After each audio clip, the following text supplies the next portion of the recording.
여러분, 오늘은 이제 마태복음 이제 마지막 시간이 되겠습니다. 예수님의 지상 명령에 대한 그 말씀입니다. 지난 시간에 한번 나누었고 오늘 두 번째 그입니다.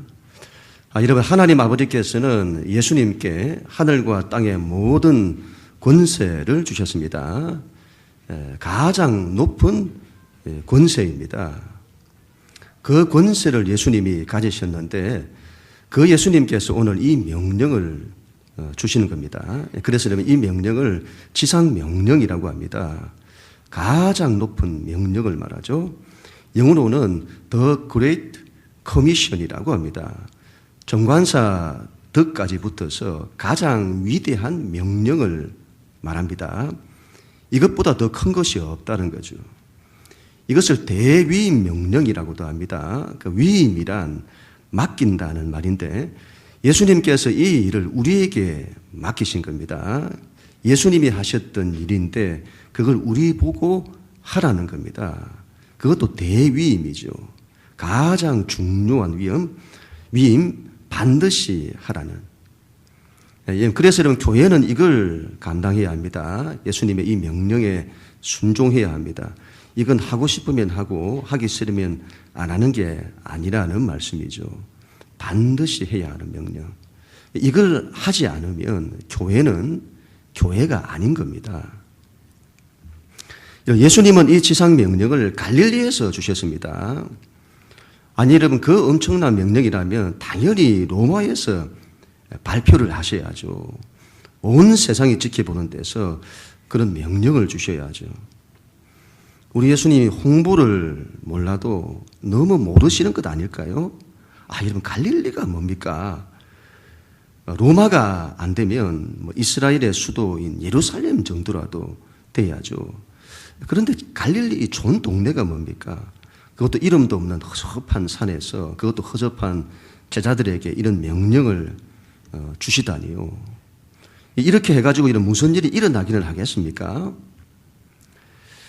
여러분, 하나님의 역사는 우리의 생각을 뛰어넘습니다. 이 이후의 역사를 보면 이 명령에 순종하는 제자들을 통해 온 세상이 바뀌고 인류의 역사가 바뀌는 일들이 일어납니다. 여러분, 장소가 중요한 것이 아닙니다. 그 사람의 능력이 중요한 것이 아닙니다. 누가 이 지상 명령에 순종하느냐, 그게 중요합니다. 그곳이 어디든 상관없이, 그가 어떤 사람이든 상관없이, 내가 못나고 내가 부족해도 거기에 상관없이 이 지상 명령에 순종하는 사람을 통해 하나님은 하나님의 역사를 펼치시는 겁니다. 여기에 우리의 희망이 있습니다. 첫 번째로 지상 명령은 모든 민족에 대한 비전입니다. 우리 19절 말씀인데 우리 하나님 말씀 같이 한번 읽도록 하겠습니다. 시작. 그러므로 너희는 가서 모든 민족을 제자로 삼아 아버지와 아들과 성령의 이름으로 세례를 베풀고. 아멘. 지상 명령은 하나님의 꿈이요 하나님의 비전입니다. 하나님은 여러분 온 세상 모든 민족이 구원받기를 원하십니다. 모든 민족입니다. 예수님이 그 비전을 제자들에게 주시는 겁니다. 이건 대단한 겁니다. 그 옛날에 모든 민족에 대한 이 세계 비전을 주신 겁니다. 예수님 제자들에게 세계를 품게 하십니다. 예루살렘에만 머물지 말고 유대와 사마리아와 땅끝까지 나아가라. 유대 민족에게만 머물지 말고 모든 민족에게로 나아가라. 우리는 여러분 예수님께서 이 말씀을 그 옛날에 주셨다는 것을 기억해야 합니다. 여러분, 그 당시는 민족에 대한 개념들이 없었습니다. 백성들은 그냥 개인이 먹고 사는 것에만 관심이 있는 겁니다. 자기 가정이 먹고 사는 것에만 관심이 있는 겁니다. 좀 특별한 사람이 자기 민족에 대한 관심을 가지는 거죠. 일반 백성들은 민족에 대한 관심이 없습니다. 그걸 백성들이 가지게 된 것이 최근의 일이라고 하잖아요. 18세기 프랑스 혁명 이후에 이 백성들이 민족에 대한 관심을 가졌다고 하잖아요. 그래서 전부 우리 민족, 민족 자기를주의 그런 걸 가졌다고 하잖아요. 그런데 예수님이 그 옛날에 이 제자들에게 자기 민족이 아닌 모든 민족에 대한 비전을 주신 겁니다. 이건 세계 비전이죠. 하나님은 세계를 경영하시는 분이십니다. 예수님께서는 그걸 우리에게 주시는 겁니다. 우리는 예수님처럼 세계를 경영하는 사람이 되어야 합니다. 세계 비전을 품어야 합니다. 그리고 세계를 변화시키는 사람이 되어야 합니다. 내가 어떻게 그걸 감당하냐? 내가 어떻게 그걸 감당하냐? 내 하나도 내 인생도 제대로 못 사는데. 여러분, 이건 안 된다고 생각하면 안 되는 겁니다. 믿음이죠, 믿음. 이건 믿음으로 품어내는 겁니다. 내가 내 인생을 통해서 얼마만큼 이룰지는 모르겠습니다만은 그 일을 이루고 품고 이루어내고 또 우리의 자녀 세대들이 그 일을 이룰 수 있도록 그렇게 해야죠. 여러분, 하나님의 세계 비전을 품는 게 얼마나 힘든지 모릅니다. 여러분, 사람의 모든 관심은 자기입니다. 자기에게만 있어요. 오로지 자기죠. 여러분, 자기의 이 경계를, 이 바운더리를 넘어서지를 못합니다. 이걸 넘어서지를 못해요. 이걸 깨트려야 합니다. 자기를 넘어서 타인에게로 가야 합니다. 이게 얼마나 복된 것인지요. 자기를 넘어서 타인에게로, 자기 가정을 넘어서 다른 가정에게로, 자기 민족을 넘어서 다른 민족에게로, 모든 민족까지. 우리는 하나님의 세계 경영을 꿈꿔야 합니다. 이게 얼마나 큰 축복인지 모릅니다. 우리는 예수님의 이 명령에 순종해야 합니다. 이건 전부 복이 된다는 거잖아요. 이 비전은 하나님께서 창세기 처음부터 우리에게 주신 겁니다. 창세기는 처음부터 이걸 복이라고 말씀합니다. 창세기 1장 27절에서 28절 말씀인데, 하나님의 자기 형상 곧 하나님의 형상대로 사람을 창조하실 때 남자와 여자를 창조하시고 하나님이 그들에게 복을 주시며 하나님이 그들에게 이르시되 너희는 생육하고 번성하여 땅에 충만하라, 땅을 정복하라, 바다의 물고기와 하늘의 새와 땅에 움직이는 모든 생물을 다스리라 하시니라.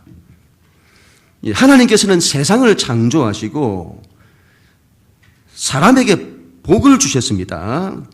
그리고 이 명령을 주시는 겁니다. 하나님의 첫 번째 명령이죠. 이것도 여러분 지상 명령이에요. 생육하고 번성하라, 땅에 충만하라. 이게 무슨 말이죠?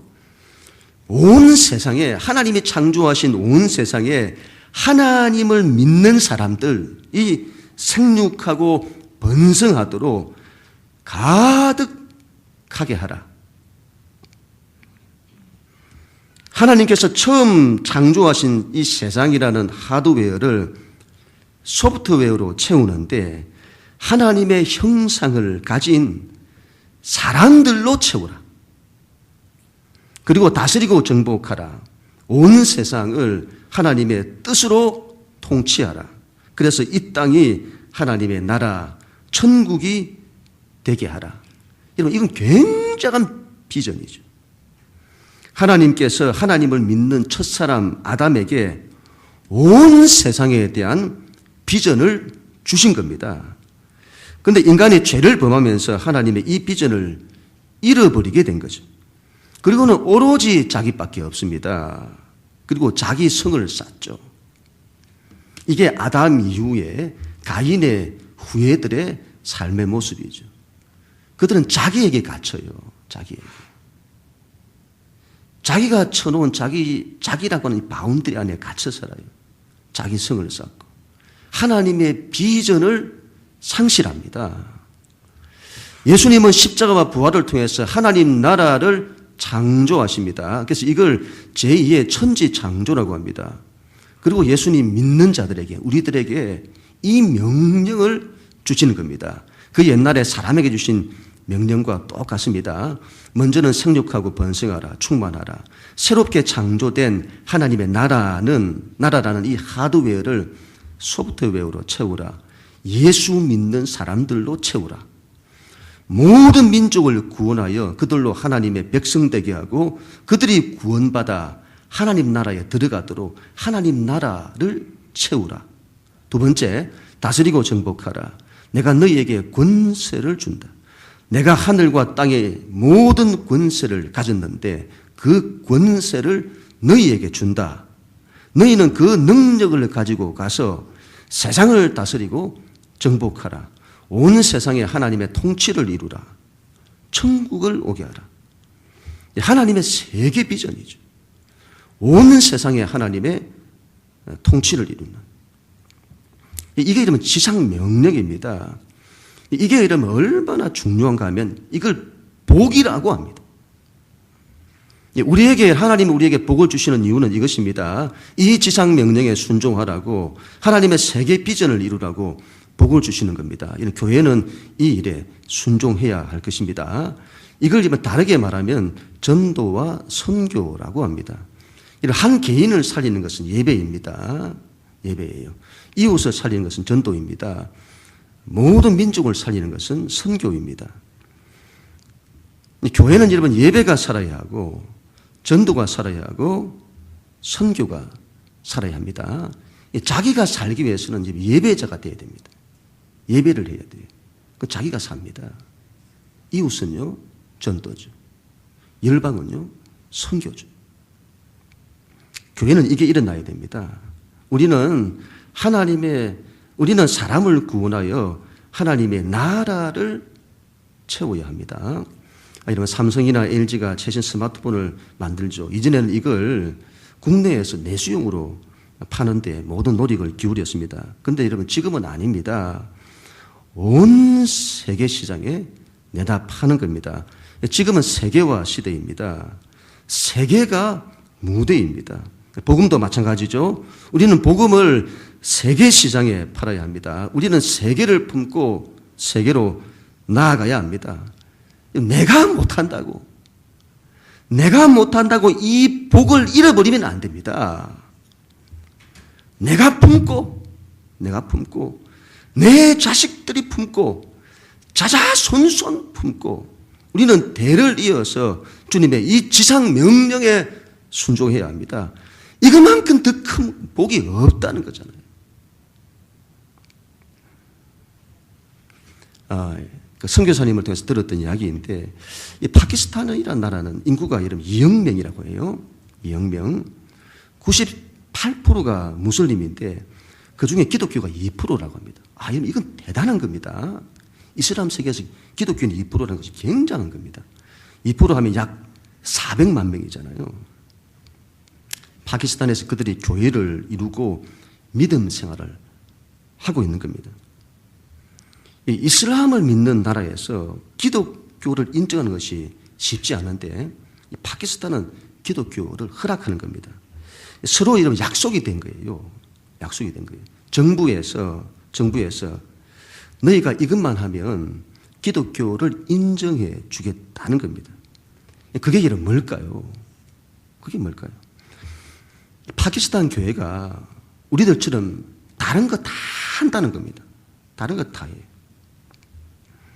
예배도 드리고 집회도 하고 성령 사역도 하고 치유 집회도 하고 다 한다는 겁니다. 그런데 유일하게 하지 않는 게 있는데 그게 바로 복음 전파입니다. 전도와 선교죠. 너희가 믿는 거 좋은데 다른 건 다 해도 좋은데 이것만은 안 된다. 복음 전파하지 마라. 전도하지 말고 선교하지 마라. 그런데 그런 지금 파키스탄 교회가 하나님의 비전으로 일어서고 있다고 합니다. 현지 목사님들을 대상으로 지금 비전 스쿨이 일어나고 있고 그 목사님들이 목회자들이 기도를 하고 한다고 합니다. 우리나라처럼 10만 선교사 보내달라고 기도를 하고 있대요.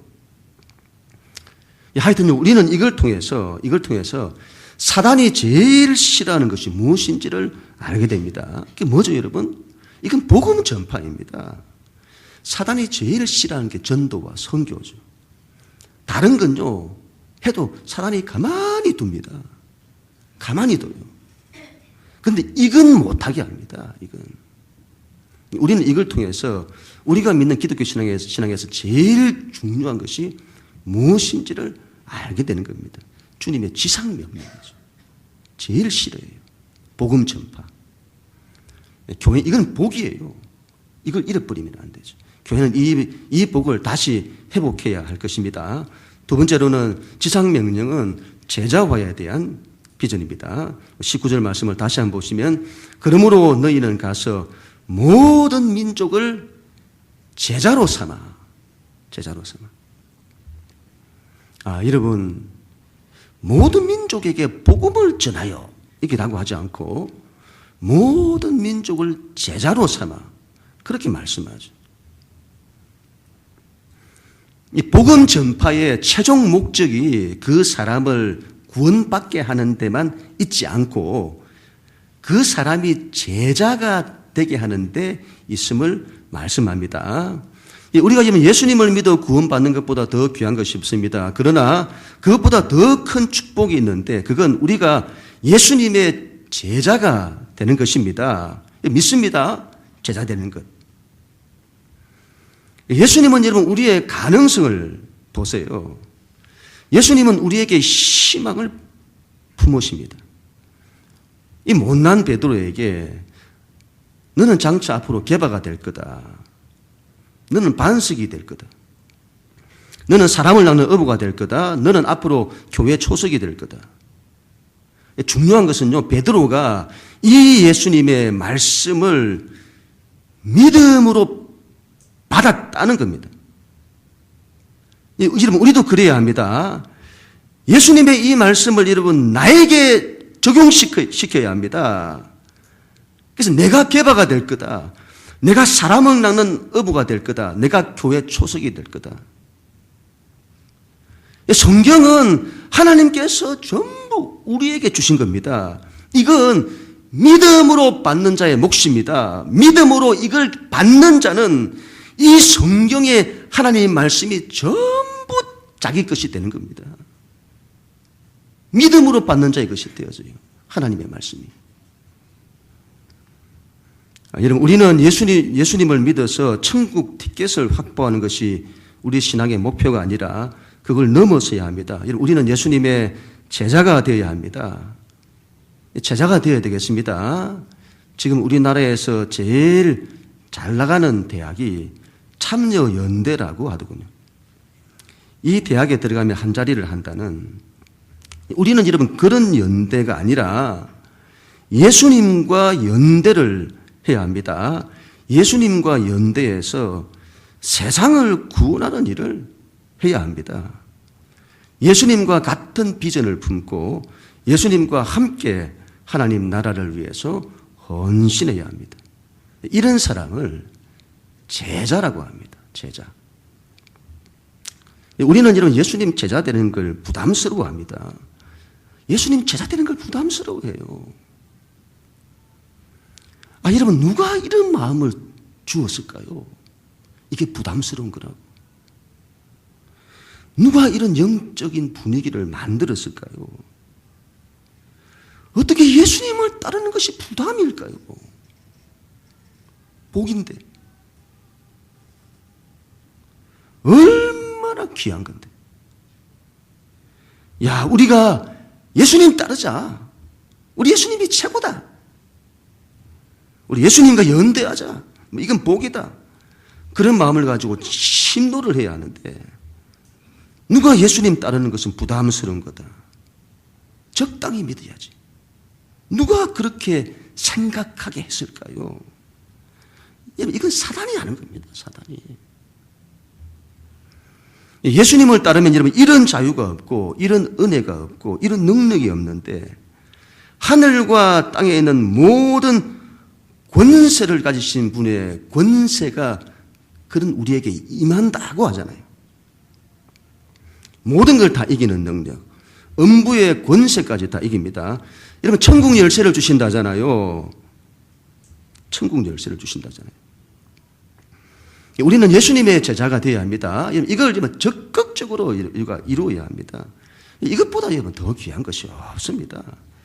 세 번째로는 세례를 주고 사람을 양육해야 합니다. 우리 19절 20절 말씀인데 같이 읽습니다. 시작.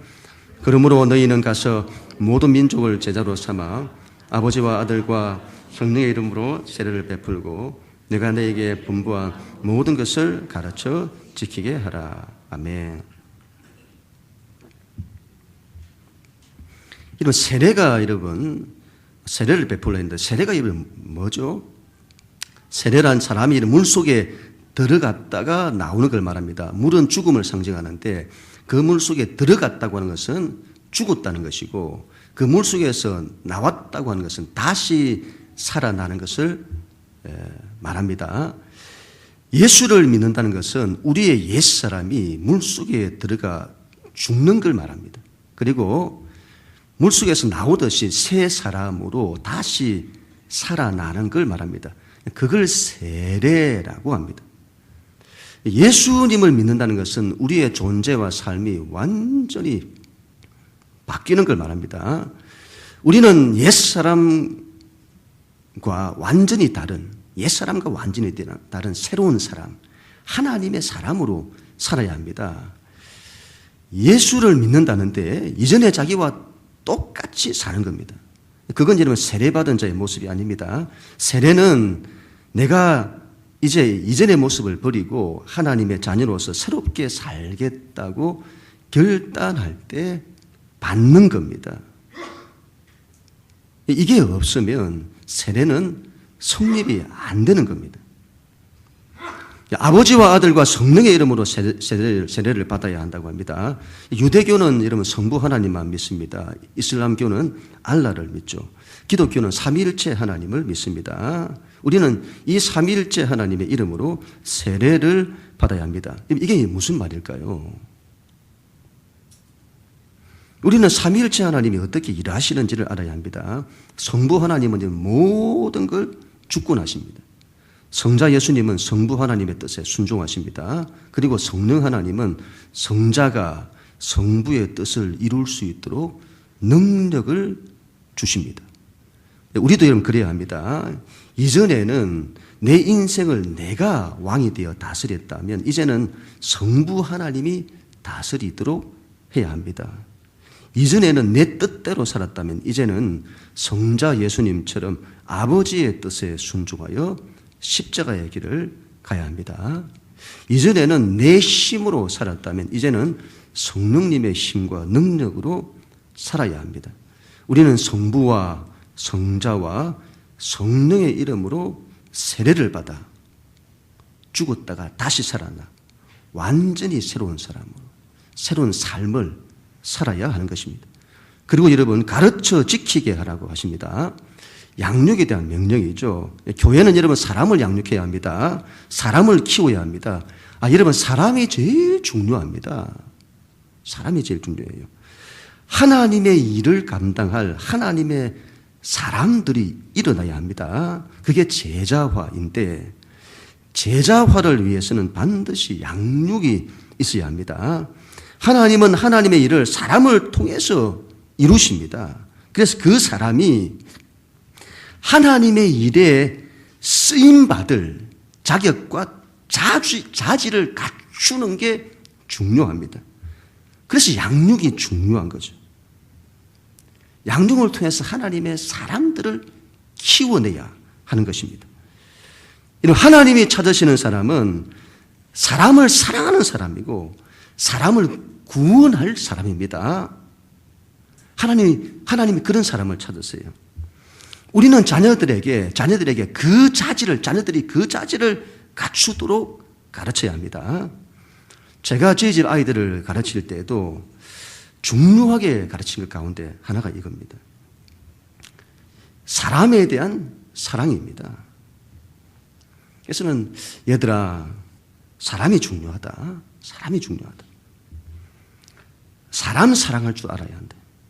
사람 존중할 줄 알고 사람 위할 줄 알아야 한다. 그렇게 가르치죠. 우리가 이러면 그렇게 하나님을 외치고 하나님의 사랑을 외치는데 그게 이 신앙교육에 실패하는 이유는 사람 사랑을 안 가르쳐서 그런 겁니다. 하나님 사랑과 사람 사랑을 분리시켜요. 이건 분리되지 않습니다.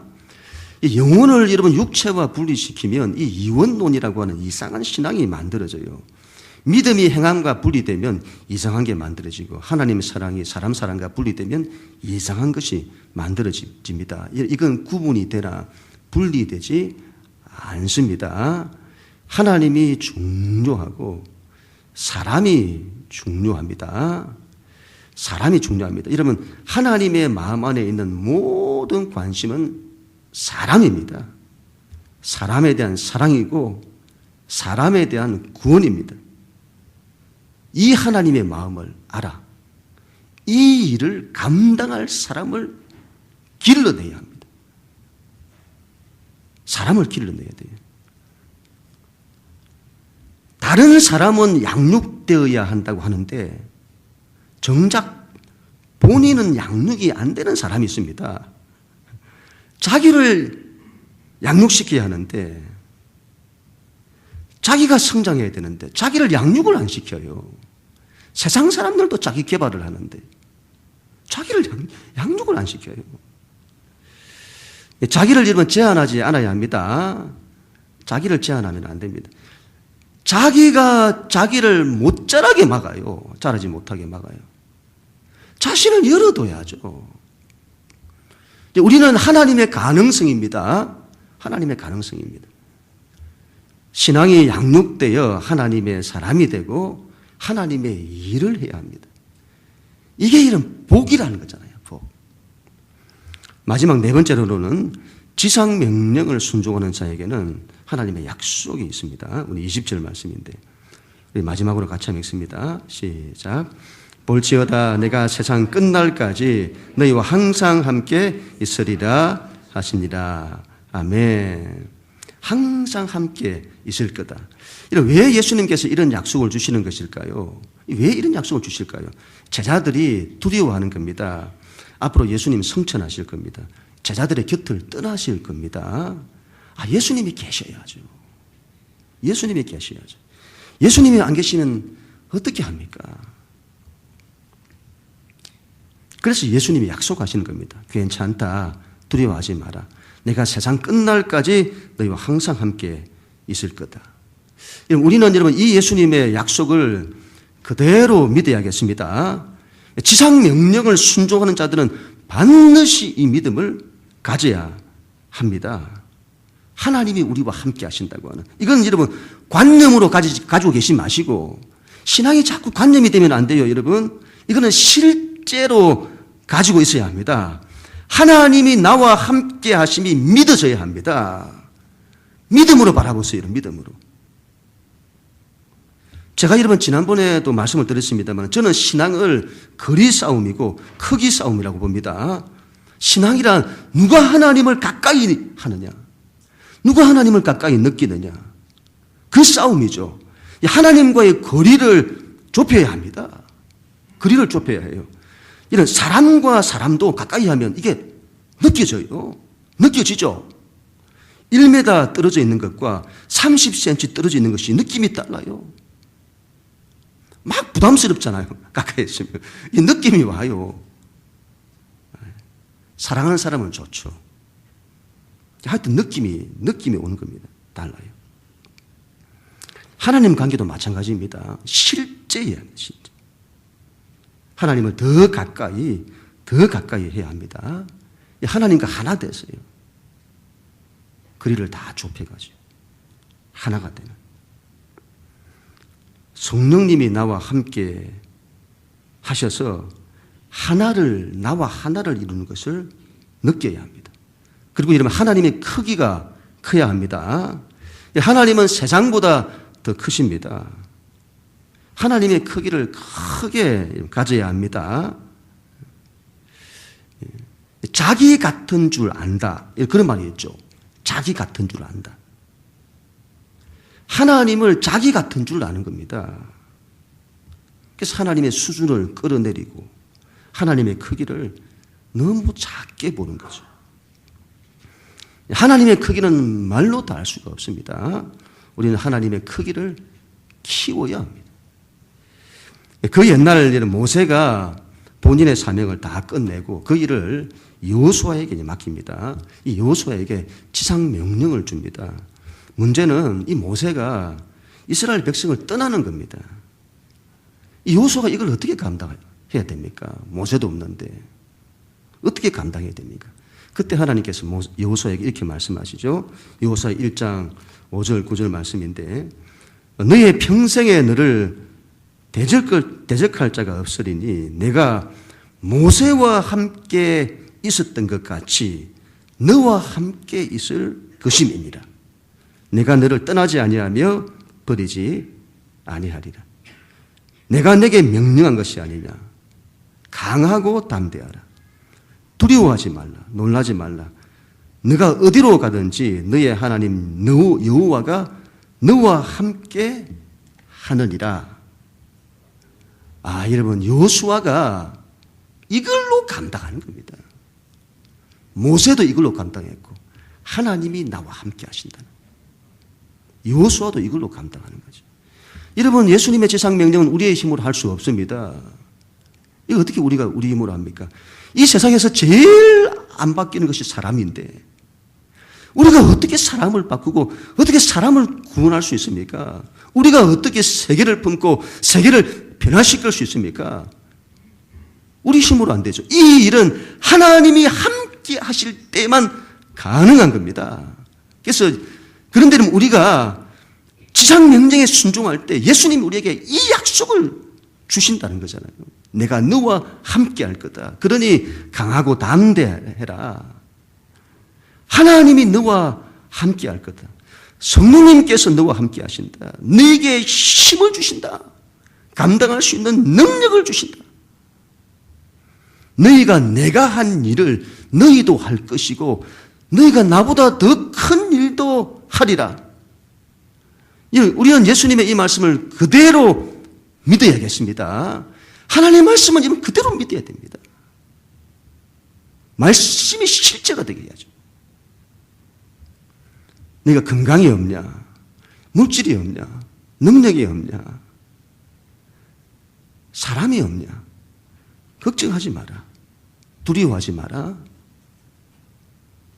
능력도 하나님이 주시고 건강도 하나님이 주시고 물질도 하나님이 주시고 사랑도 하나님이 주실 거다. 복을 주시면, 제게 복을 주시면 하나님께 순종하겠다고 하는데 왜 복을 안 주시냐고 하시지 말고 너희는 지상 명령에 순종해라. 그러면 하나님이 복을 주실 거다. 여러분, 하나님을 믿는 게 남는 겁니다. 하나님을 믿는 게 남는 거예요. 하나님의 일을 하는 게 남는 겁니다. 이것보다 더 남는 장사가 없어요. 인생에서 제일 남는 장사가 하나님 믿는 거고 하나님 일하는 겁니다.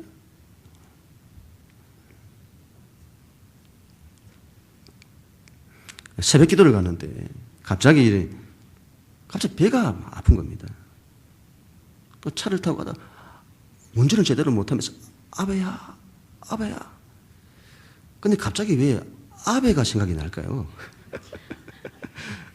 그래서 혹시 아베라는 이름이 이렇게 해서? 그럴 리가 없죠. 요즘 젊은 사람들이 하도 아이를 안 낳으니까 알을 베라 해서 아베이지 않을까. 아재 개그인데 집에 가서 우리 딸들한테 또 뜯길지 모르겠어요. 하여튼 저는 그렇게 믿기로 작정을 했습니다. 요즘 우리나라 안보를 우리나라 사람보다 더 걱정해 주는 분이 아베라고 하잖아요. 그래, 아베가 중요하지. 아베가 알을 베야 한다. 우리가 생명을 낳아서 가정을 채우는 게 이게 굉장히 중요한 거죠. 이 메시지죠, 메시지. 그와 같이 우리는 생명을 구원하 잉태하여 하나님의 나라를 채워야 합니다. 예수님의 지상 명령에 순종해야 합니다. 어제 여러분 중국에서 선교하시는 우리 윤신장 선교사님한테서 그 연락이 왔습니다. 지금 중국에 있는 선교사님들이 다 쫓겨났다고 합니다. 중국 상황이 좋지가 않죠. 기독교를 엄청 지금 핍박하고 있습니다. 그래도 이 중국 교회가 이전에도 그랬던 것처럼 그 모든 핍박을 뚫고 일어서게 될 줄로 믿습니다. 중국 교회가 일어나서 세계 선교 역사를 감당하게 될 겁니다. 우리 윤승여사님도 신문을 당했는데 추방은 되지 않고 몸이 불편하셔서 그랬을까요? 추방은 되지 않고 경고를 받았다고 합니다. 7월쯤에 비자 문제 때문에 국내에 들어와야 하는데 아마 다시 들어가기가 힘들 것 같다고 하더군요. 세상이 얼마나 이 하나님의 선교를 반대하는지 모릅니다. 그래도 이번 교회는 믿음으로 반드시 일어서야 될 줄로 믿습니다. 어떤 반대가 있더라도 지상 명령을 붙들어내야죠. 우리 선교사님이 여러분들에게 꼭 안부를 전해달라고 하시더군요. 늘 기도해 주셔서 감사하다고. 그래서 제가 통하면서 선교사님 아닙니다. 제가 더 감사합니다. 선교사님의 사역에 우리가 조금이나마 협력할 수 있어서 얼마나 감사한지 모르겠습니다. 선교사님 우리가 더 많이 기도하겠습니다. 이렇게 말씀을 드렸죠. 이런 세상의 그 어떤 환경 속에서도 그 어떤 저항 속에서도 그 모든 걸 다 뚫고 주님의 지상 명령은 이루어질 것입니다. 교회는 이 일에 순종해야 합니다.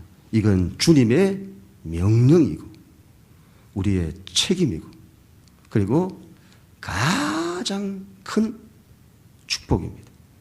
그런 우리 모두가 다 될 수 있기를 주님 이름으로 간절히 축원합니다.